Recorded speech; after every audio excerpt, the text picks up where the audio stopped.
Hello, welcome back to another section of A Life Full of Holes, novel by Lisbon, recorded and translated by Paul Bowles. I apologize for how long this one has been, like in between videos here. As you can see, I have a new background, and that is because I moved. So that's why I've been away for a bit here, just had to prep for the move and then moving and getting settled and everything. So I'm here now. I've got a good space to record. So hopefully you'll be able to get these videos out a little bit sooner, in quicker succession after this. Oh boy, I hope that the sirens don't affect us too much over here in this neighborhood, but this is not going to be a super long one. We're just going to finish up the chapter that we're on. I think we're on chapter, what, 3? 2? 3. Chapter 3. So we're just going to finish up chapter 3 with this one, and then we'll jump in with chapter 4 next time. We're on page 42. And he was just getting into the, like, barn, like shed place of this place where he's staying to work, at least temporarily. So I'll pick up in the middle of the page at all night long I scratched. All night long I scratched. The corn cobs were full of fleas, and I spent the night scratching until the morning came. And we're on page 42. I apologize, forgot to say that. Very early in the morning, they cooked soup with grease in it and brought it to us. We sat on the ground outside the hut. Take it, they told us, eat. And they gave us bread made of corn instead of wheat. They baked the bread every 3 days. The plowman took it and ate very fast, until he had finished everything. I broke my bread into pieces and put a little into my mouth, then I took a mouthful of soup. I did not like either the soup or the bread. The people stood around looking at me and said, "Eat your breakfast." "No, that's enough," I told them. The plowman took 2 bulls with him and went out to plow. When he had gone, they told me I was going to clean out the stalls where the bulls lived, and that afterwards I would go to the spring below the mosque to get water, and a woman gave me a broom and a shovel. "Sweep," she said. "Here's the basket to put the dung in. Carry it all over there behind that fence." I swept and swept until I had a big pile of dung. Then I put it into the basket and carried it to the place where she had told me to take it. "Don't lose any of it," she told me. "Keep it all. We need it to make fires with next winter. Spread it on the wall there to dry." "I don't know how to do it," I said. "I've never worked with dung." Why don't you do it now yourself and I can watch? Then the next time I'll know how to do it by myself. I just don't know anything about dung." "Just take it," she said, "and spread it and pat it like dough and leave it." So I did that, and she told me, "That's right, that's it, Alidi. Now you know how." "Yes," I said. I kept working there until I had finished. Then the woman said, "Now you can go to the spring for water." I told her, "I don't know where the spring is." "You'll see it below the mosque," she said. Her granddaughter, the girl who had brought us our food, said, "I'll go and show him where it is." "Yes, go with him, Stoidia." The girl came with me. She was 8 or 9 years old.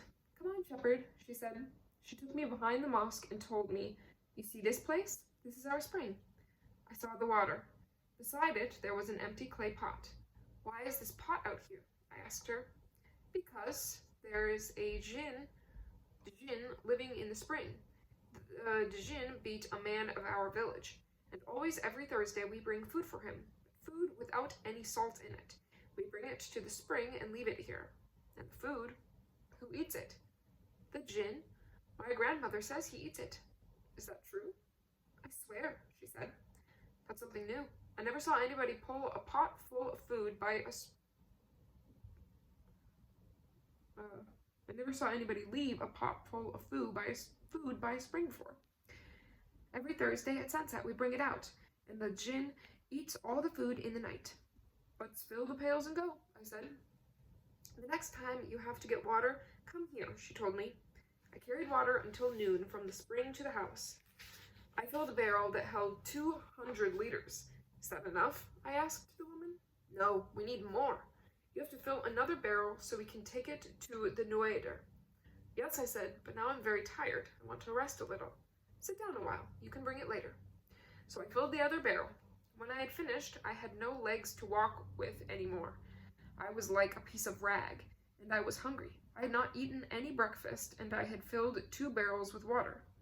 When do you eat here? I asked Soidia. When you feel like it, she said. Sometimes at the hour of the door, sometimes at the hour of the Sahel.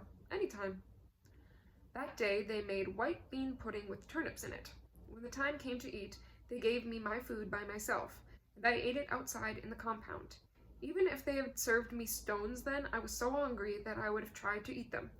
When I had finished eating, they brought the plowman's food and put it on the ground inside the hut so I could take it to him where he was working. Where's the plowman? I asked them. You see that hut down there on the plain, they said. There's a man working near it there. That's our plowman. There. How do I get down there? I don't even know the way out of the village. Go with him, Sodia, they said, and show him the way. The girl went with me through the village until we came to the last shop on the road. From here you can see the whole path, she said. Go down there until you come to the hut. That's the man beside the hut? Yes. I walked all the way down until I came to where he was. I said to him, Friend. What? Here, take the food the woman has sent you. Good. I told him goodbye and climbed back up. When I got to the house, the woman said, Now take the sickle and the basket and go and cut food for the bulls to eat tonight.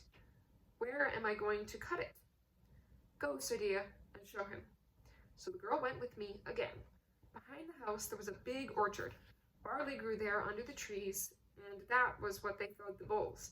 I did not know how to use the sickle, and so I pulled up the barley with my hands. Sodia said, No, not like that. Look. You know how? I asked her. And you're so young. Yes, this is the way people do it. I took the sickle and began to use it the way she had. Little by little, I filled the basket, and then I took it to the house. They sent me back 3 times for more. Then they told me, The cold water in the spring is good. Go and get some for us. Oaxaca, I got 2 pails and went to the spring. I took them back full. Now sit down, said the woman. Rest a little. I sat down for a few minutes. The sun was setting. At twilight, the plowman came back. Get up, shepherd, he said. You've got to tie the bulls. I took the bulls into their stalls and tied them. The plowman had work to do there at the house, but when he saw I could do it for him, he made me do it all. Do this, bring that, give them some barley.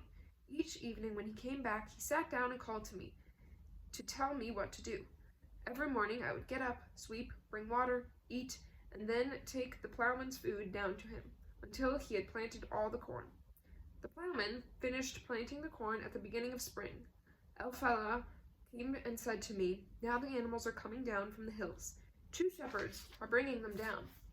One of them will be going with the plowman to take care of the cows, and you, Ahmed, will go with the other and watch over the sheep. 2 days later, the animals got to the house, and the next day I went out with the shepherd whose name was Buchka. He had more in his head than anyone else in the village, and I was his friend. He showed me all the lands that belonged to El Fala. This valley is his, he would say, and all that hill is his. Tabarak Allah, they have a lot of land. When did you come to work here? He asked me. I've been here a long time, I told him, about 2 months now. What sort of work have you been doing? Sweeping, carrying water, cutting barley, taking the plowman's food down to him. I see.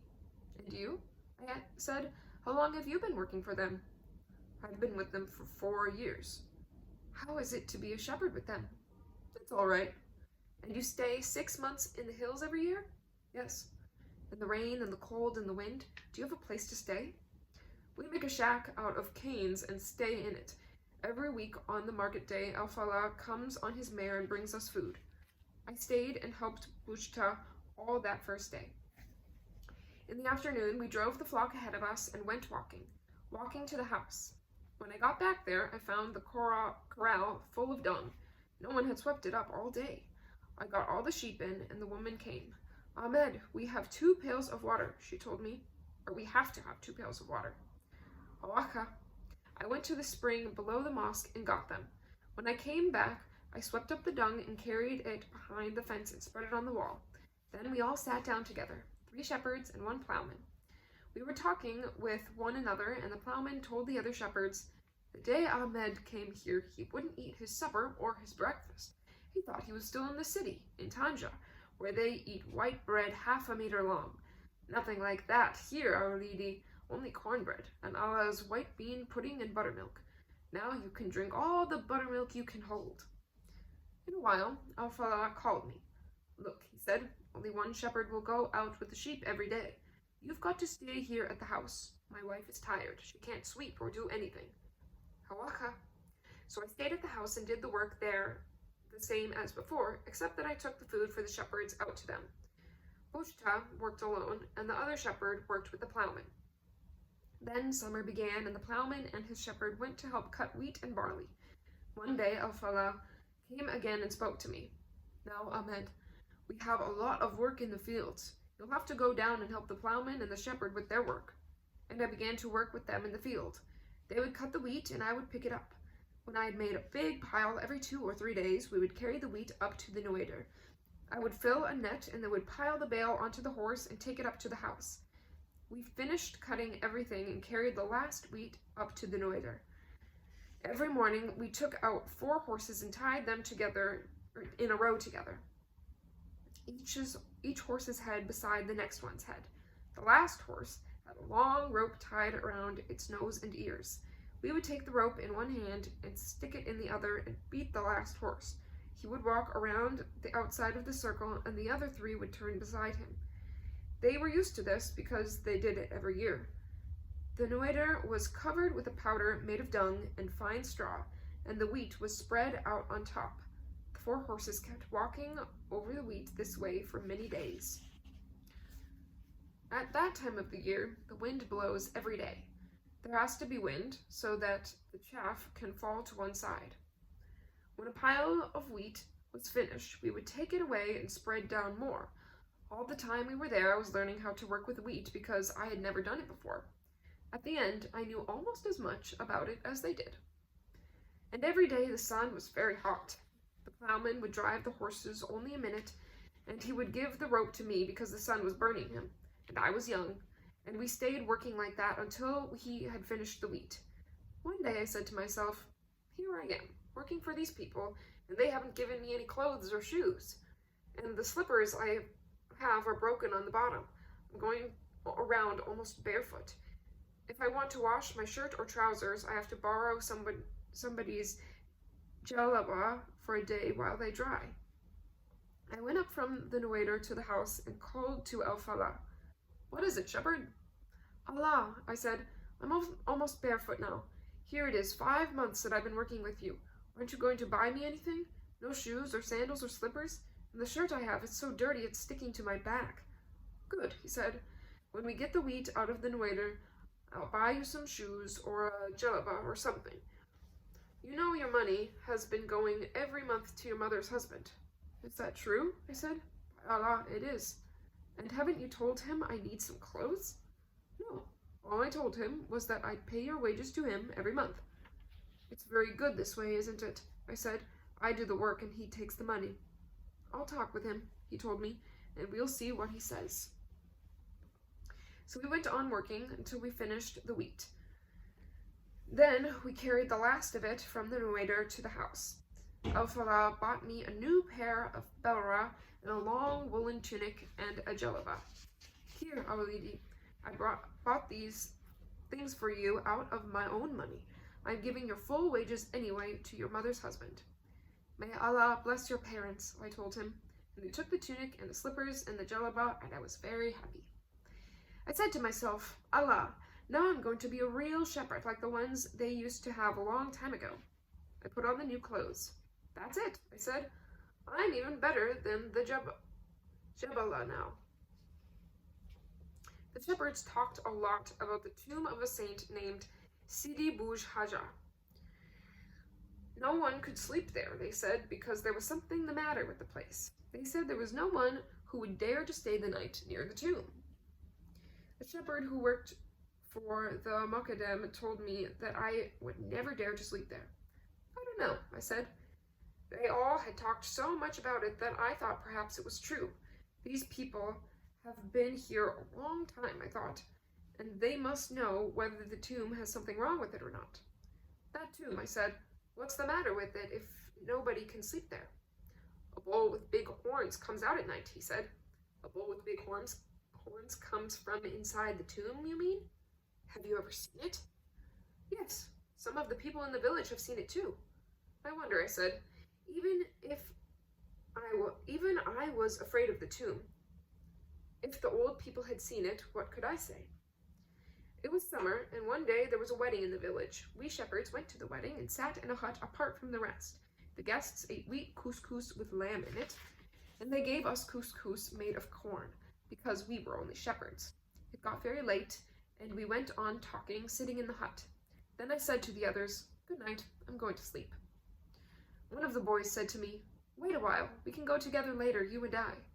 "No," I said, "I'm tired, I want to sleep. I'm going now." I got up and put my jalaba over my shoulder.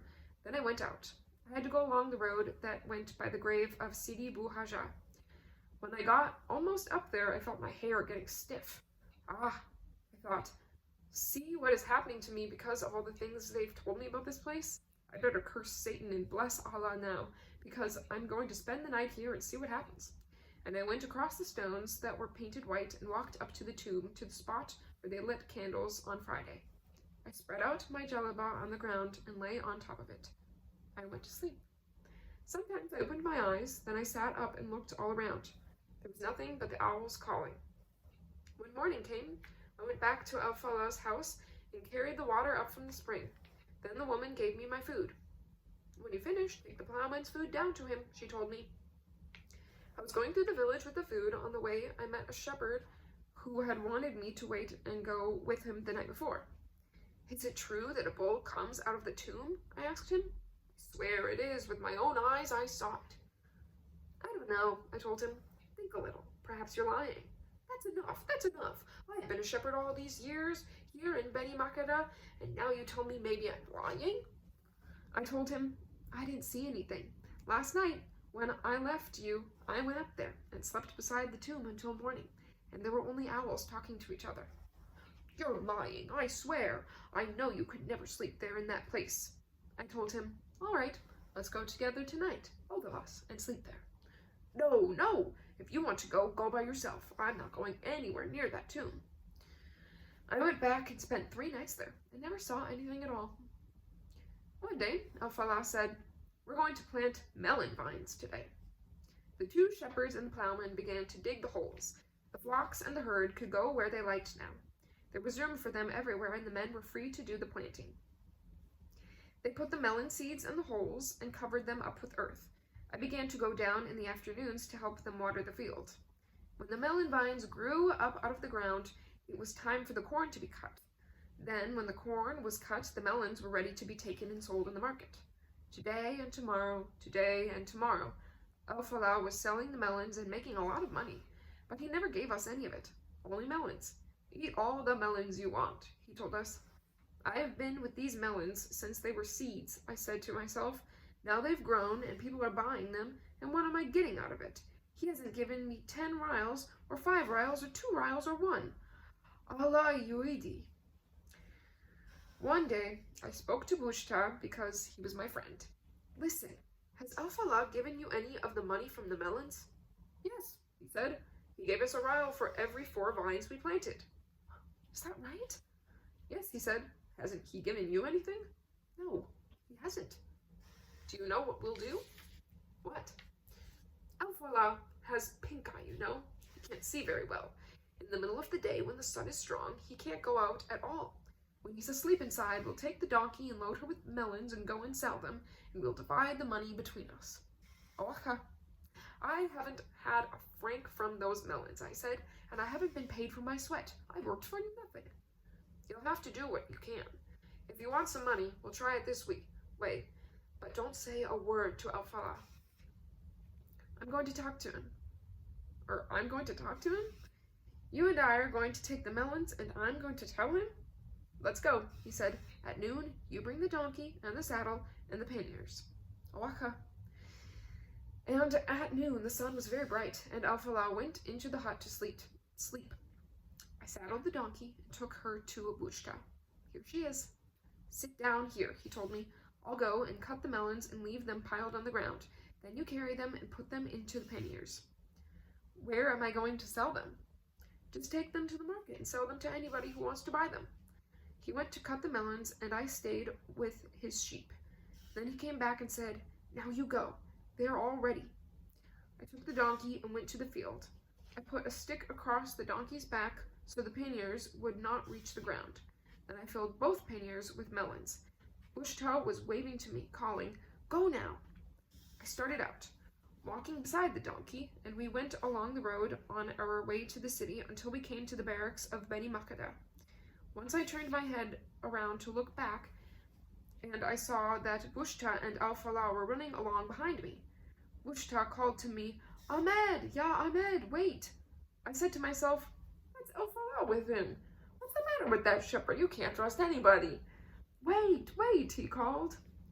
I stopped the donkey and waited there for them to catch up with me.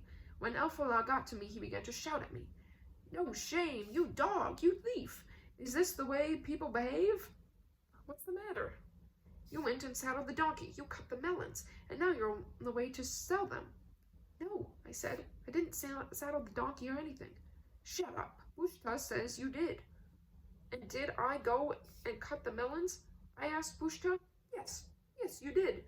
And to Alfala he said, You can see with your own eyes, it's not a lie what I told you. Alfala did not answer, but I told Bushta, I understand. Then I said to Alfala, It wasn't like that. I asked Bushta if he had earned any money from the melons. He told me you'd paid the others a rial for every 4 vines we planted. Then I said I hadn't gotten anything from it. Think how many melons have been sold, and I haven't had anything at all. And Bushta said to me, If you want money for your work, you'll have to take the donkey and fill the panniers with melons and take them to the market. He said, I'll go and cut them for you. And when I come back, you load them onto the donkey and go and sell them. The money will be half for you and half for me. That's what Bushta said to me. You're both sons of whores, said Alfala. Neither one of you is any good at all. We've never done anything before, I told him. But you hadn't paid me anything, and you'd paid everybody else. We were only going to sell this one load, and then my work would have been paid for. Alfala said, Why didn't you speak to me about it? It's your fault, I told him. You're a man. You're 40 years old, and you have land and money. You know what Allah does to men who don't pay people for the work they do. When I finished watering the field, that was the time to call me and say, Here, take this money for your work. He did not want to listen. Come on, he said. Turn the donkey around. We're going back. Nobody can trust either of you. It's not my fault, I said. See how long Bushta has been with you? And he was my friend. I know, said Alfala. Yes, Bushta. You're not ashamed? So we went back with the donkey, and Alfala unloaded the melons and piled them onto the ground. Then he sat down beside them. When some woman walked by, he would give her one. All that afternoon he sat there. He gave them all as gifts to the countrywomen. Some of the melons were ripe and some were still green, but he gave them all away. Late in the afternoon, Alfala came to me and said, Come on, put the saddle on the donkey. It was nearly sunset time. I saddled the donkey, and Alfala got on her, and we went up to the house. When we got there, he began to talk to his wife in front of me. Do you know what the shepherds did this afternoon? They tried to steal all the melons out of the field while I was asleep. I found Ahmed with the donkey and the melons in front of the barracks in Beni Makada. Allah, ya Ludi, she cried. Is that the way to act, Ahmed? I didn't do anything. Buchta said we'd do it that way, and I said, all right. There's no harm done, she said. Allah forgives everything. It's over. But Lala, I worked a long time with those melons, and he's never given me 5 or even 2 rials or anything. And we left it that way. They never paid me anything for the melons. I stayed with them until winter came. One day, I went to Alfala and said, I've been with you for a long time. Almost a year. I've been your shepherd. For all that work, I only have a pair of slippers and a tunic and a jalaba. I'm the shepherd, and I should be the one to get the money, not my mother's husband. He said, "Wait until market day, and I'll meet your mother's husband there and talk with him. We'll see what he says." "Yes," I said. "I'm the one who does the work, and I'm the one who ought to get the money." "The words I just said to you are the way it will be," he told me. "On Thursday, I'll meet him and speak with him." Thursday, El-Falah went to the market. When he came back, he said, "Do you know what your mother's husband told me? You work for me, and I pay him. If you need anything, he'll buy it for you." I knew he would never buy me anything. "Awacha," I said. "We'll see what he buys me at the end of the month." At the end of the month, El-Falah paid my mother's husband, and he bought me nothing. "This is no good," I said to myself. "I'll never earn any money here. I'm working for nothing. It's no use." There was nothing I could do. I went on being El-Falah's shepherd. And that is the end of chapter 3. We're going to stop there, and we'll pick up with chapter 4 next time. Good to be back, and hopefully I'll be seeing a lot more of you soon, and hope you're having a good week. Bye.